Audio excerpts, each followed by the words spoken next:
Indiana Jones, It's a podcast about Indiana Jones. Every movie, 1 minute at a time. Indiana Jones Minute. Welcome back to the Indiana Jones Minute, the podcast in which we get to the heart of Indiana Jones and the Temple of Doom 1 minute at a time. I'm Tom Taylor. I'm Pete Mummert. I'm Jerry Porter. And I'm John Brueggen. Hello, John. Welcome back. Thank you. Good to be here. Good to be here in the jungle with you again, surrounded by creatures that aren't supposed to be here in the jungle. At least some of them. This is minute 34, and minute 34 begins with an owl being exactly what it seems, and ends with Indy about to explain why they're going to Pankot Palace. Okay, at the beginning of this minute, this owl... You know, I'm wondering, we have this whole scary animal sequence where, you know, an animal shows up one at a time and one is supposed to be more frightening than the other, you know, at least to me. And I'm wondering, you know, there should be this hierarchy of scary animals in this whole little bit here. And I feel like with each new creature, the fear is supposed to be building. And at the beginning of this minute, we have this fluffy owl, for Christ's sakes. Well, hello, young lady. You look lost. Yeah, and it's like my fearometer just dips. Yeah, and I feel like this should be where the bat shows up. You know what I mean? It's like the owl should have been first, and then maybe the lizard, and then maybe the baboon. You'd be like, Jesus, a baboon. And wise old turtle. The bear and then cub. maybe it culminates with a great white shark or something. Yeah, just hanging from a tree. Well, you're putting your fears in your order. I mean, it's the people who are owl phobics are probably very concerned at this point. Yeah, she's freaked out that she'll never find out how many licks it takes to get to the Tootsie Roll center of a Tootsie Pop. Right. You know, though, I've only seen an owl once in my life. Like I hear them all the time around my house, but I've only seen one once, and it was flying over the street carrying a squirrel, and it was terrifying. Oh my God! I'm with Willie here. You're next, Pete. That owl seems like he's at the right place. He's just right at home. I mean, they're nocturnal. He's in a tree. Yeah. And he's actually the right owl for this place. He's an Indian eagle owl, so he actually belongs in this setting. Oh my God. Yeah, I feel like saying, you're kidding! No, he's a type of horned owl, so when his ears are up, the silhouette makes him look like they're horned, kind of like Batman's costume, I guess. And they're big owls. They're some of the largest owls in the world, and there was a few years ago that a zoo accidentally lost their eagle owl, and it was so big that it was dining on their flamingos at the end of every night. Oh my God. Gee. That doesn't sound that good. Like if I was an animal, I wouldn't eat a flamingo. It tastes like chicken. It was easy prey, I'm sure. But owls are fascinating. They have completely silent flight, the way their feathers fit together. They don't rustle or ruffle when they're flying. And so when they're flying over a field, you can't hear them coming at all. If you see one in a movie and they've put in feather sounds, it's actually something they've dubbed in from another bird. And they sneak up on these prey items, a little mouse or whatever, and their face is perfectly designed. It's like a dish, and so all the sound comes in and is focused towards their ears. And then their ears are bizarre. Someone once told me this about owls, and I didn't believe it until I saw a skull, but their ears are asymmetrical, so one ear is always higher than the other, so they can easily pinpoint the sounds that they're trying to hunt with. Awesome. Exactly like my great Uncle Ralph. Right. He would dive bomb you and know exactly where you were. But the problem is, I mean, this poor owl, he has a dish-shaped face so that the sound gets sucked in there, and you got Willie screaming. I was wondering. I mean, can all of the creatures in this sequence hear Willie scream? So far, yes. That's a horrible thought.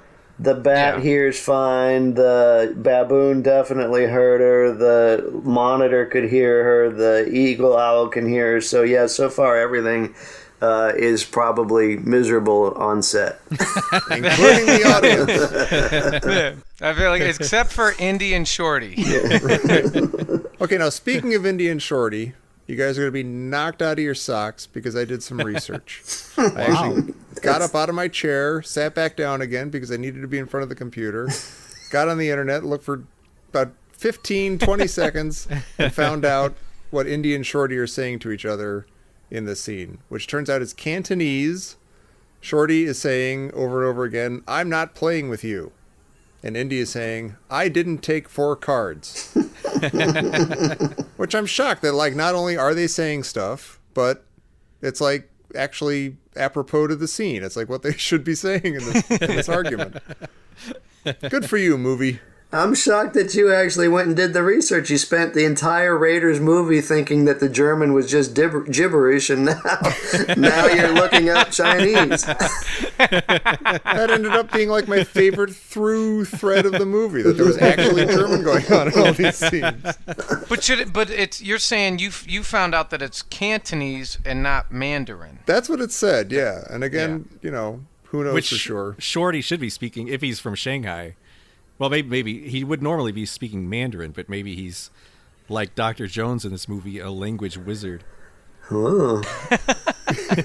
Yeah, he's having to compensate for what Indy doesn't know. Yeah. You're right.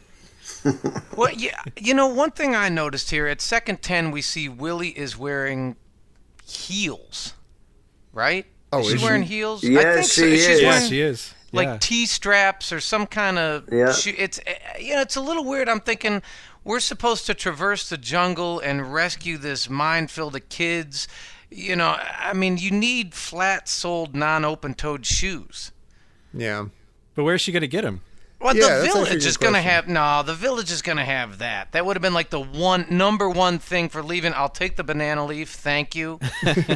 And real quick, does anybody have some shoes or at least like moccasins or something? I mean, some sort of flat-toed things. I can't wear this even if I'm riding an elephant. The village that only has one bowl of food per week is going to have a shoe store. Yeah. They've eaten their shoes already. Even the shaman didn't get shoes. No. Yeah. Did none? Oh God! All right, I'm shot down. 1, 2, 3. I'm out. Hey, speaking of that shot where she's where you see her shoes, she runs past that lizard on the ground. Yeah. I now I feel like Jerry on the high dive. I'm like, I said lizard. I'm like, I don't know. John's gonna take it to task. But he, I don't know if this counts as a Star Wars reference or not. But he sounds and I hate that I know this. But he sounds exactly like Rats Terrell, one of the pod racers who gets killed in the pod race in the Phantom Menace. Oh my God! And to be honest, he's actually my favorite guy in that entire movie because he's a 100% cartoon character. Because he look behind him and then he looks and sees like a stalactite coming down to like he's going to fly into, and he makes exactly this sound while he makes like a very cartoon like oh no kind of crazy hand waving thing. Is his name Rats Terrell? His name is Rats Terrell, Jerry. Oh God! His parents looked at him and said, "Let's name him Rats. Oh, rats. He'll be the proudest of all Terrells." It's total like Chicago 30s mob stuff. Yeah. Which, by the way, this is the second time we have Sweetheart. Yeah. Yeah. Second 25, we have another Sweetheart. So we got at least, I think, 2 dolls, 2 sweethearts. Mm-hmm. John, any thoughts on this? I mean, what do you think's going on here with Indy? We didn't hear any of those sweetheart, doll, dame, skirt, that type of talk. And, 1 year later in Raiders. Right. Well, you don't talk to a brunette that way. That's true. Especially not that brunette. This is only for blondes. Yeah. Lord. As I alienate half your listeners. Maybe stick to asking me animal questions. Well, so Tom, you were right. This is a lizard. And thank God. Oh, okay. so, and I can help tie it to Star Wars for you. This is an Asian water monitor, and it's the same type of lizard that was in the hole as Luke Skywalker goes down to see on Dagobah with Yoda. Wow. He passes a lizard that's the exact same monitor. I love that Wow. guy in Dagobah. That's Yeah. awesome. Yeah. That's so cool. Amazing. Wow, that's Jerry and I are amazing. like holding each other tightly, just swooning. Like, oh, it's the guy from Dagobah. Totally. I'm sitting like, Tommy, I can't believe we made it. We're doing this. We did it, Jerry. We did We're it. doing it. Well, and even better, this is a Asian species, and the base population is been restricted now to Sri Lanka, so that was actually where they were doing some of that filming. So it belongs in the area at least. When you read the novel, they call it a green iguana, which would have been the wrong continent altogether, but in the movie they got it right. Huh. Oh, very cool. Wow. I love it when they get stuff right. It's fun. I actually do. It's so it's exciting. rare. This leads to my favorite Star Wars reference Oh, in the good. scene. Willie sits down Willie kind of crouches by the fire because she's so terrified. Mm-hmm. And she says, this place is completely surrounded. The entire place is crawling with living things, which I think is Han remembering Obi-Wan telling Luke, well, the Force is what gives a Jedi his power. It's an energy field created by all living things. Ah, very good. So Willie, like a true Jedi, is talking about being surrounded by all living things like the Force. Yes, because when I think Willie, I think True Jedi. Yeah. Yeah. She's a real yaddle, that one. We get a little bit of a Jar Jar being the mastermind Sith behind the scenes going on. Well, did you guys notice, like, right during this part, I think it's seconds 26 to 29, like, Willie kind of gets up abruptly, and Indy recoils like she's going to hit him. Right. Well, he just tried to, like, doesn't he try to, like, put Yeah, his he hand touches on her her or shoulder, something? Like, yeah. Willie. Yeah. She freaks out. It's yeah. There's something really, I don't know. It's either maybe overacted by Harrison Ford or something. It looks really dark. It's weird because I think the Willies are either overwritten or overacted. Yeah, those are strange. It's like they just really want him to segue into asking what her name is. Like, Yeah. is that short for Yeah. something? Yeah, that's a really weirdly done It's thing. really awkward. This is, years before Last Crusade, obviously, which is when we find out that his name is not actually Indiana on his driver's license. But he says, like, you call him Dr. Jones. He's like, my professional name. And it never occurred to me as a kid, and it still kind of doesn't from this scene, that he's saying, yeah, you're right. My name's not Indiana Jones. I just call myself that, like, when I'm adventuring or whatever. But her Like, professional name is made up. So is he saying that his doctorate is made up?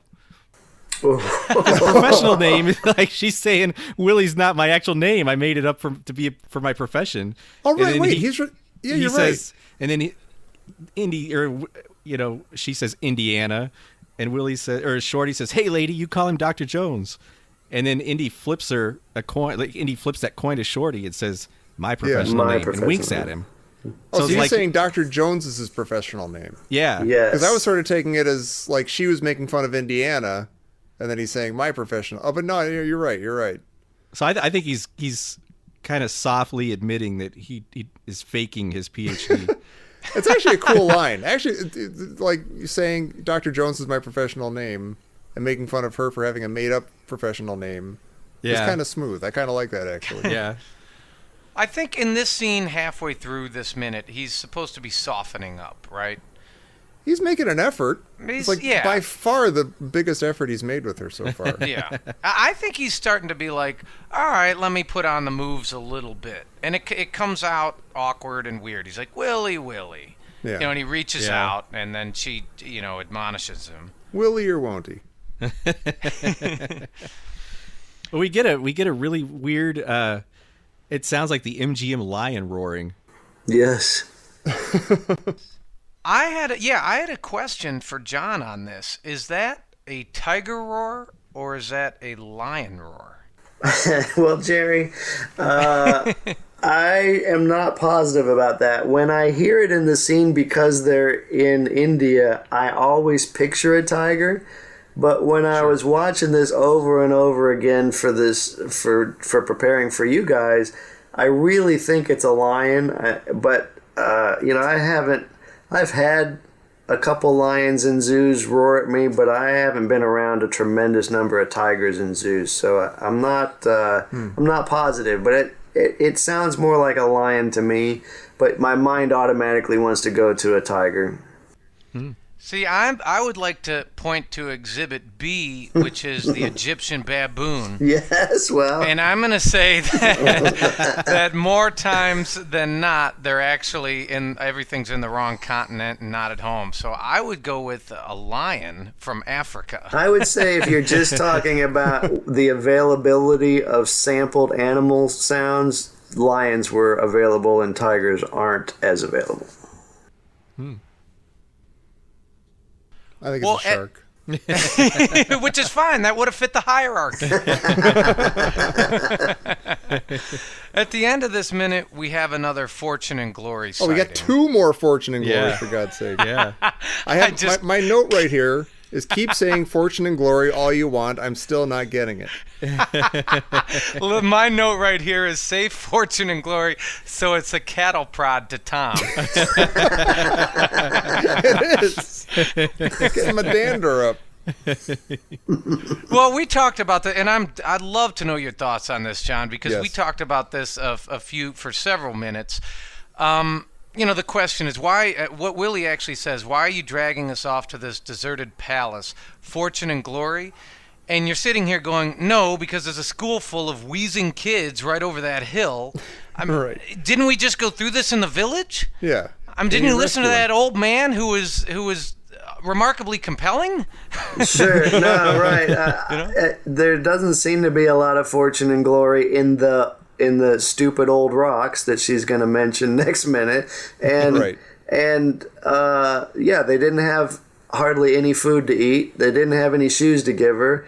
And now there's this kid who is obviously half starved shows up on the rock and drops off the only clue to where they might need to go next. None of that seems like Fortune or Glory to me. Misfortune, maybe. Seems fortuitous. Yeah, Seems right. Happenstance. But yeah, I'm wondering if my struggle with Fortune and Glory and the whole theme of that and stuff and how it just doesn't connect to anything, I wonder if it's just because Indy, I mean, he's literally reclining right now. He's just laid literally back.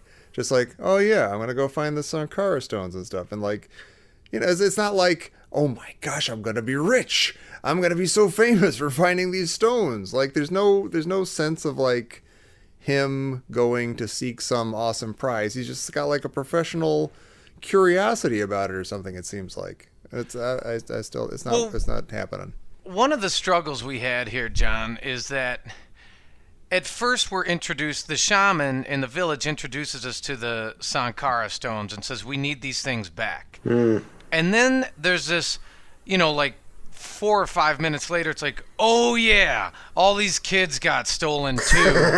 And, and so we're sort of, it's like they draw 2 separate things that you're seeking, that Indy is seeking here, like the adventure.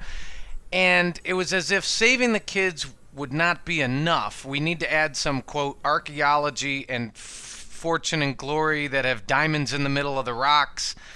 And we've all been a little confused by that.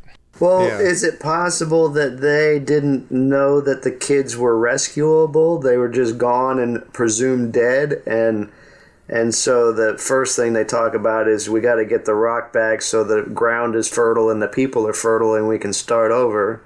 And oh yeah, we lost the kids, but we know there's no hope for them until one shows up. That's actually not a bad point. No. Like they may have just totally given up and be like, oh my god, they took our kids. What are we going to do? Well, all we can do is like hope to get our rock back and hope to get our village back and start over. Wow. That's grim. Although, as Jerry pointed out, the shaman is saying thanks for bringing our kids back as they're leaving the village. Right. Yeah, but then by then the one kid had shown up and had dropped off the cloth, and so now they got hope. Maybe the kids are alive. Oh, okay.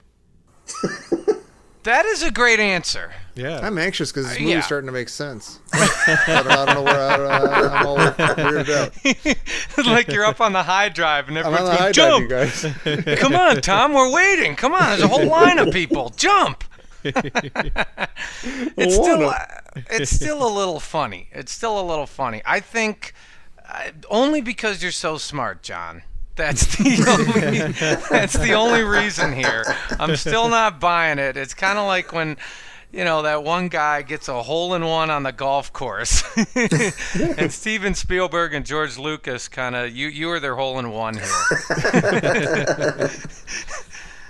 Well, what do you think Short Round means when he parrots it? Like, do you think Short Round knows what Indy means by fortune and glory, or do you think he loves Indy and he's just trying to sound like Indy? That's kind of what it seems like is the second one. Like exactly. Indy, the only thing Short Round can get out of Indy from what should we do about those kids who are being tortured and dying like in some castle somewhere? What should we do about it? And he just goes, fortune and glory, kid. And so he's like, well, Indy's basically my dad. He's awesome. So when he says fortune and glory, it must be really important and special. And now I want to find out what the hell he's talking about. I'm actually thinking it only has to do with the sale of Burger King summer cups. Yeah. Like fortune and glory. Yeah.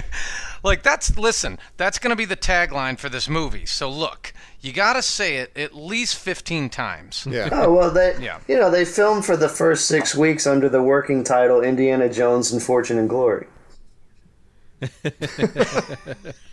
Please tell me you're lying. In Fortune and Glory. Well, is that it for 34? Does anyone have anything else? Oh, I think we've beat that up pretty good. Yeah. Everyone's freaking out. But John, why don't you tell people again where they can find you down south? Sure. I am the director of a zoo called the St. Augustine Alligator Farm, and you can find out all about it at alligatorfarm.com. And Pete, where can people go if they want to find us and do something? Come check us out on Facebook. We have a Facebook group called Indiana Jones and the Listeners Crusade. And besides us and several other former and future guests of the show, you can find today's very special guest, John Brueggen, and you will enjoy what he has to say. Yeah, he's always coming up with stuff, posting things, discoveries, creatures. Well, it's terrific. It is awesome. And we haven't, I don't even know if John knows about this, and everybody else too. If you'd like to leave a comment for us, please call the Indiana Jones Minute hotline at 724. Yeah, that's what I'm talking about, John. I knew. Now put it on speed dial, and I want it to be like number 2 or 3. It is. It's on going your phone. on one right now. Back to your mom. It's 724. You're going to love this. 724 Lost Ark. I do love it. 724 Lost Ark? Yes, I said 724 Lost Ark. Fortune and glory. Say it again. Only $12.99 a minute. That's Yep. right. Now how much would you pay? All right, so everybody run to your phones, and when you're done calling us, please come back tomorrow for minute number 35 of Temple of Doom here on the Indiana Jones Minute. Indiana. Fortune and glory! Rats Tyrell? Call him Dr. Jones! Rats Tyrell, come on. That's Tyrell.